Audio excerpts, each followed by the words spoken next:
Think and Grow Rich by Napoleon Hill. Chapter 12, The Subconscious Mind, The Connecting Link, the 11th Step Toward Riches. The subconscious mind consists of a field of consciousness in which every impulse of thought that reaches the objective mind through any of the five senses is classified and recorded, and from which thoughts may be recalled or withdrawn as letters may be taken from a filing cabinet. It receives and files sense impressions or thoughts, regardless of their nature.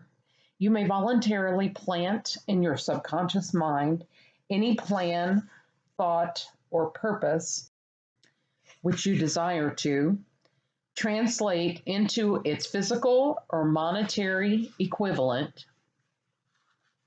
The subconscious acts first on the dominating desires which have been mixed with emotional feeling, such as faith.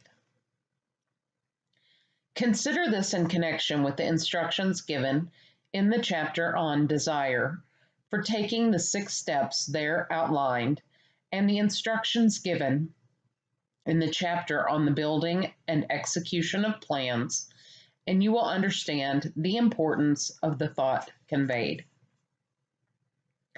The subconscious mind works day and night through a method of procedure unknown to man.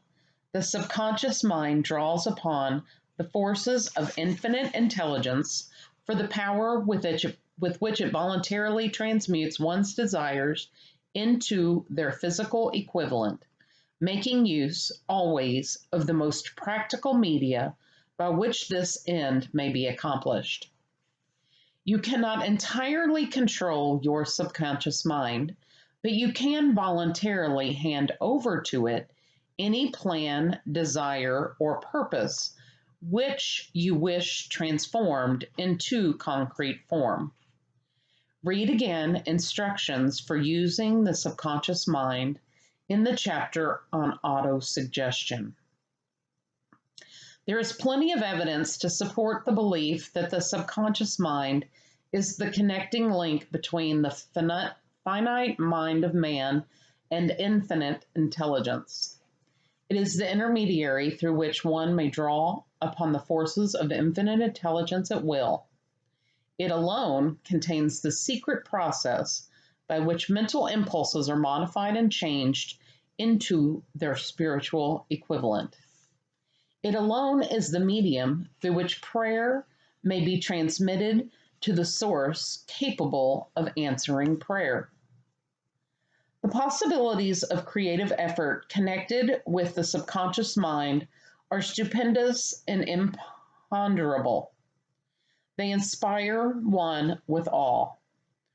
I never approach the discussion of the subconscious mind without a feeling of littleness and inferiority, due perhaps to the fact that man's entire stock of knowledge on this subject is so pitifully limited. The very fact that the subconscious mind is the medium of communication between the thinking mind of man and infinite intelligence is of itself a thought which almost paralyzes one's reason. After you have accepted as a reality the existence of the subconscious mind and understand its possibilities as a medium for transmuting your desires into their physical or monetary equivalent, you will comprehend the full significance of the instructions given in the chapter on desire. You will also understand why you have been repeatedly admonished to make your desires clear and to reduce them to writing. You will also understand the necessity of persistence in carrying out instructions. The 13 principles are the stimuli with which you acquire the ability to reach and to influence your subconscious mind. Do not become discouraged. If you cannot do this upon the first attempt, remember that the subconscious mind may be voluntarily directed only through habit, under the directions given in the chapter on faith. You have not yet had time to master faith. Be patient, be persistent. A good many statements in the chapters on faith and autosuggestion will be repeated here for the benefit of your subconscious mind. Remember, your subconscious mind functions voluntarily, whether you make any effort to influence it or not. This naturally suggests to you that thoughts of fear and poverty and all negative thoughts serve as stimuli to your subconscious mind unless you master these impulses and give it more desirable food upon which it may feed. The subconscious mind will not remain idle. If you fail to plant desires in your subconscious mind, it will feed upon the thoughts which reach it as the result of your neglect. We have already explained that thought impulses, both negative and positive, are reaching the subconscious mind continuously from the four sources which were mentioned in the chapter on sex transmutation. For the present, it is sufficient if you remember that you are living daily in the midst of all manner of thought impulses which are reaching your subconscious mind without your knowledge. Some of these impulses are negative, some are positive. You are now engaged in trying to help shut off the flow of negative impulses and to aid in voluntarily influencing your subconscious mind through positive impulses of desire. When you achieve this, you will possess the key which unlocks the door to your subconscious mind. Moreover, you will control that door so completely that no undesirable thought may influence your subconscious mind.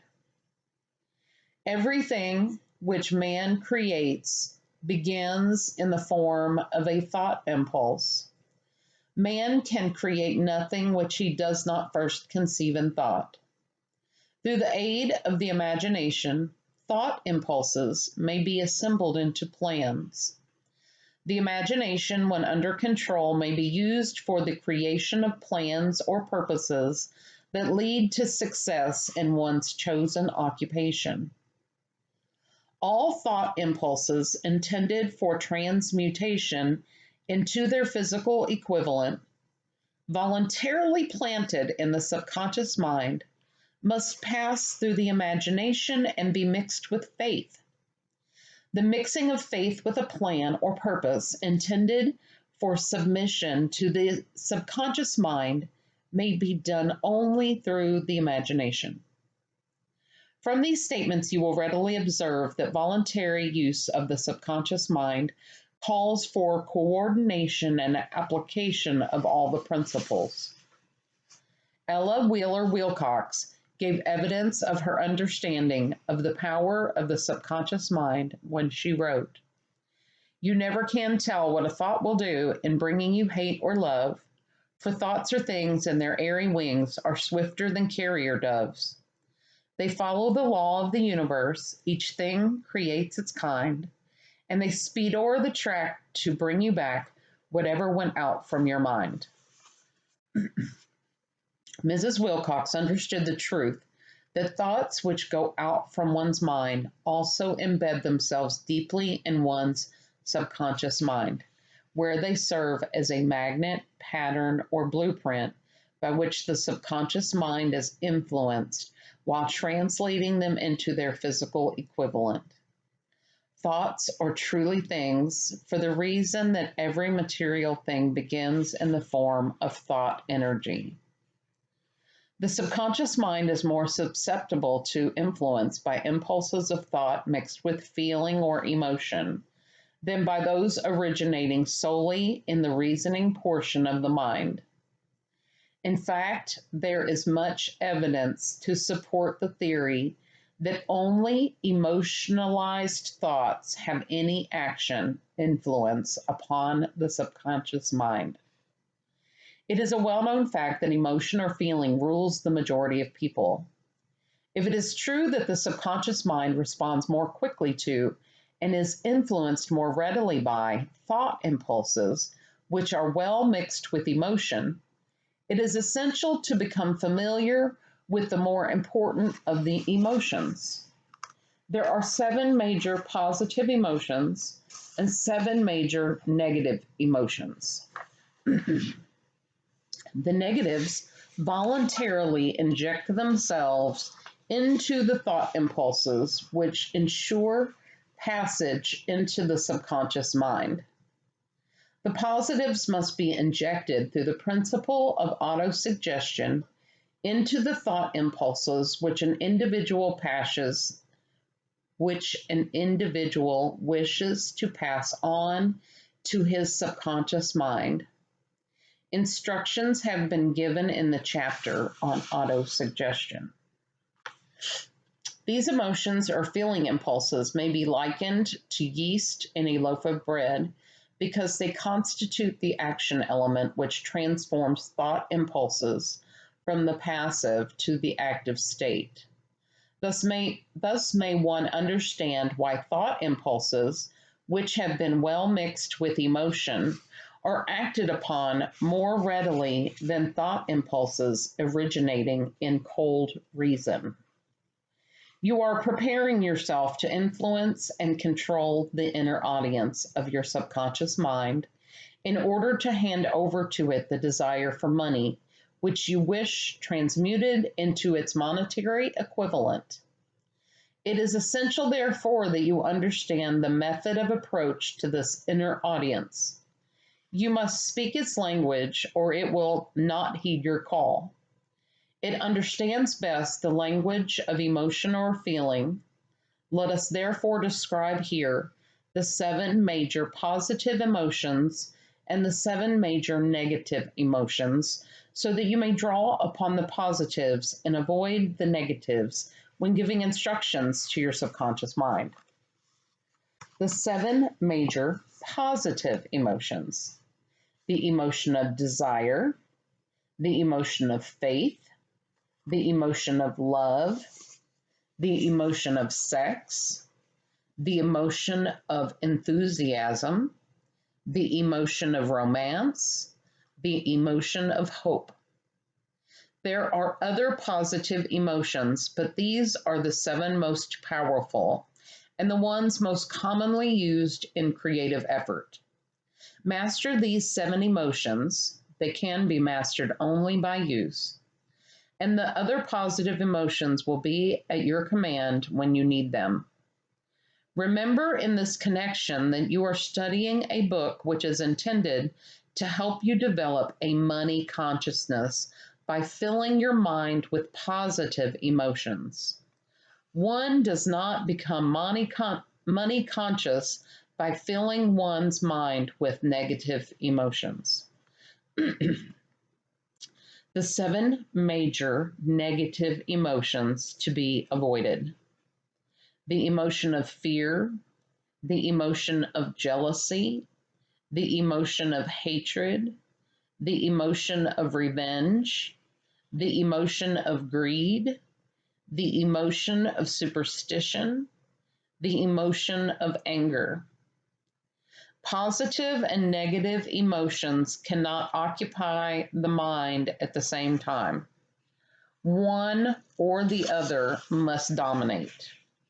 It is your responsibility to make sure that positive emotions constitute the dominating influence of your mind. Here, the law of habit will come to your aid. Form the habit of applying and using the positive emotions. Eventually, they will dominate your mind so completely that the negatives cannot enter it. Only by following these instructions literally and continuously can you gain control over your subconscious mind. The presence of a single negative in your conscious mind is sufficient to destroy all chances of constructive aid from your subconscious mind. If you are an observing person, you must have noticed that most people resort to prayer only after everything else has failed. Or else they pray by a ritual of meaningless words. And because it is a fact that most people who pray do so only after everything else has failed, they go to prayer with their minds filled with fear and doubt, which are the emotions the subconscious mind acts upon. and passes on to infinite intelligence. Likewise, that is the emotion which infinite intelligence receives and acts upon. If you pray for a thing, but have fear as you pray that you may not receive it, or that your prayer will not be acted upon by infinite intelligence, your prayer will have been in vain. Prayer does sometimes result in the realization of that for which one prays. If you have ever had the experience of receiving that for which you prayed, go back in your memory and recall your actual state of mind while you were praying, and you will know for sure that the theory here described is more than a theory. The time will come when the schools and educational institutions of the country will teach the science of prayer. Moreover, then prayer may be and will be reduced to a science. When that time comes, it will come as soon as mankind is ready for it and demands it. No one will approach the universal mind in a state of fear, for the very good reason that there will be no such emotion as fear. Ignorance, superstition, and false teaching will have disappeared, and man will have attained his true status as a child of infinite intelligence. A few have already attained this blessing. If you believe this prophecy is far-fetched, take a look at the human race in retrospect. Less than 100 years ago, men believed the lightning to be evidence of the wrath of God and feared it. Now, thanks to the power of faith, men have harnessed the lightning and made it turn the wheels of industry. Much less than 100 years ago, men believed the space between the planets to be nothing but a great void, a stretch of dead nothingness. Now, thanks to the same power of faith, men now know that far from being either dead or a void, the space between the planets is very much alive, and it is the highest form of vibration known, excepting perhaps the vibration of thought. Moreover, men know that this living, pulsating, vibratory energy which permeates every atom of matter and fills every niche of space connects every human brain with every other human brain. What reason have men to believe that this same energy does not connect every human brain with infinite intelligence? There are no toll gates between the finite mind of man and infinite intelligence.